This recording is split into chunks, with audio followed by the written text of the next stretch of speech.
What's going on, guys? Nick Lessigore here. Brendan Delakiai. Exit 12. Homebrew. In the house.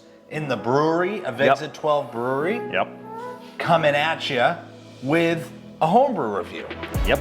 From the man, the myth, the legend, Maine BrewGuy Gary. So a lot less aroma. Living in Florida, still calls himself Maine BrewGuy because he was from Maine. We're doing a special beer. This beer is the Imperial Maple Rye Brown Ale. What an amazing treat this is. Yeah. Double digits on the ABV. 11.3. 11.3%. This is no joke. 12-ounce can has never been more appropriate. So this is a brown ale he brewed, and he barrel aged it. Oh my God, it's so thick. So I believe in a rye barrel. Maplewood. Maplewood barrel? Yeah, Maplewood barrel aged. Very cool. He did use rye in the beer, I believe. Yes. And it is a fantastic, fantastic idea. We're really excited to get into this. It's like probably 60 degrees out right now, but it's been cool all week. Yeah, that's not bad. It's mid-October, late October here in New England. This is a perfect beer for this situation. The only thing that would be better is if we had the fire outside on the fire pit going. The fire. Hold this. Let me pour some of this.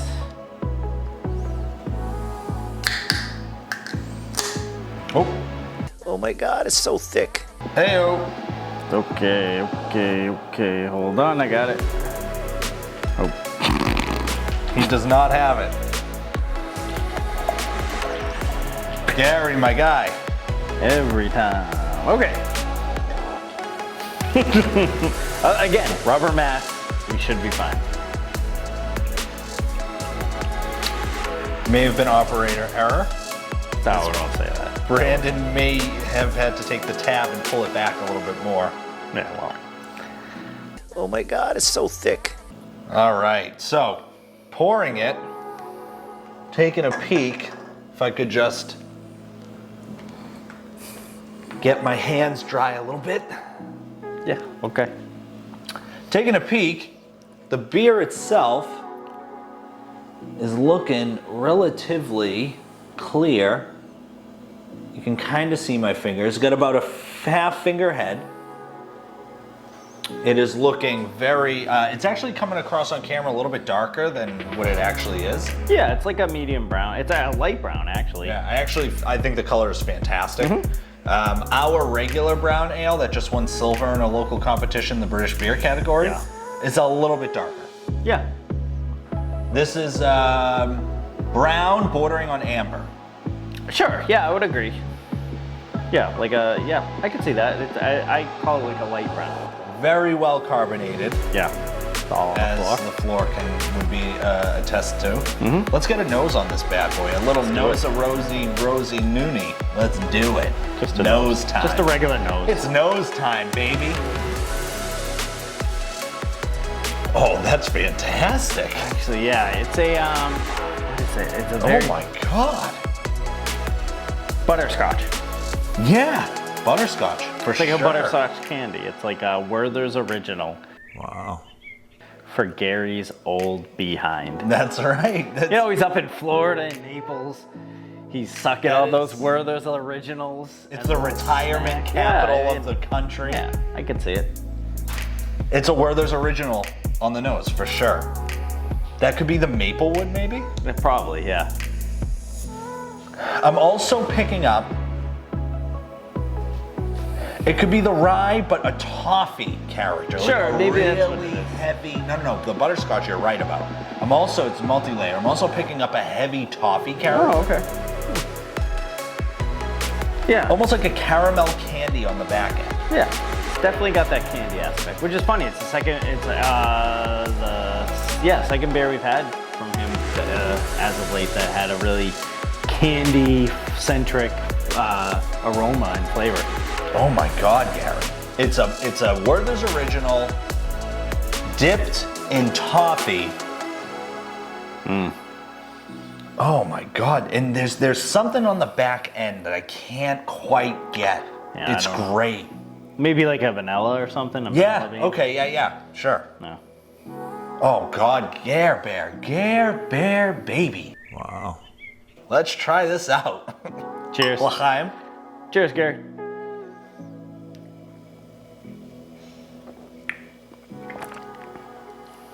Okay. Very interesting. So I'm definitely getting the maple, but it's not bitter. It's definitely subdued, 8.3. It definitely, you don't get that massive heat on it. I'm getting that woody aspect. Light toast. I would have liked a little more roastiness. The maple is up front. It's not like taken over. We had the podcast yesterday, and I had a beer that like totally maple took over. This has a nice, classy amount of maple, but the toastiness isn't coming out and rounding out, and it's not as full as I'd like it to be. But other than that, it's a really, really, really good beer. And I think you may get some of those characters as this beer cools down. This is right out of the fridge. So you may get that as it cools down, but I think it's a good call out in general. Sure. For me, I believe he added maple in this beer. That makes sense. That would make pure maple, which it comes through, but as Brandon said, super elegant. Very, Yes. very well done. Yeah, I mean, maple's tough because it can just sort of take over and be this really syrupy, more syrup than beer, and it's just, you feel like it's like That's not what diabetes this in a is. cup. Yeah. Yeah, No. that's not what this is. Nope. Oh my God, it's so thick. I also get the caramel malts on the middle to back end. The maple hits you up front. Yeah. To Brandon's point, it may be missing just a scotch of body. Yeah. Maybe like bump up like from a body, like maybe flaked oats or whatever, like to get the body up a little bit. But this beer is a perfect sitting by the fire in October in New England beer. Yeah, it's like a night ender. It's a little, the 11.3 is a little dangerous because it doesn't taste like 11.3. No, not at all. So this is a nice ending of the beer. It's kind of decadent, but It's not decadent in that it's overly too decadent. sweet. No, Though. no, It's not cloyingly sweet or anything. No, I'm just saying it is a decadent beer, as in that it is a almost like a dessert beer, where something that I could have one to cap off the night, because it's just all these flavors are playing so well that it's sort of I would want this not in the middle of a tasting. I believe in some way, and Gary can comment below, he added either bourbon or whiskey in some way I can see to that. the beer. What I love about this beer the most is that it doesn't come through like that. There's nothing worse to me than when you have a home brewer that adds alcohol in that way and you end up drinking a bit of a cocktail. Yeah, it's because of the way a it was little added. too boozy. Yeah, and but this drink's like a 7.5%, 8% beer. Oh, 100%. I mean, this thing All does day. not drink like No. an 11.3%. No. It's a really well crafted beer. It's definitely something that is, it's an interesting beer in the way that, the barrel mellowed it out in a way, but it didn't mellow out all that maple flavor, and it's still really pronounced in the front end. For sure. Fantastic job, Gary. Great job, buddy. I'm happy for you. I'm happy for you. Have you ever heard that? That didn't sound genuine at all. You've never heard that bit? No. No, it's on our local sports radio show. This thing is very well carbed. Very well carbed, Gary. Great job on the carbonation, pal.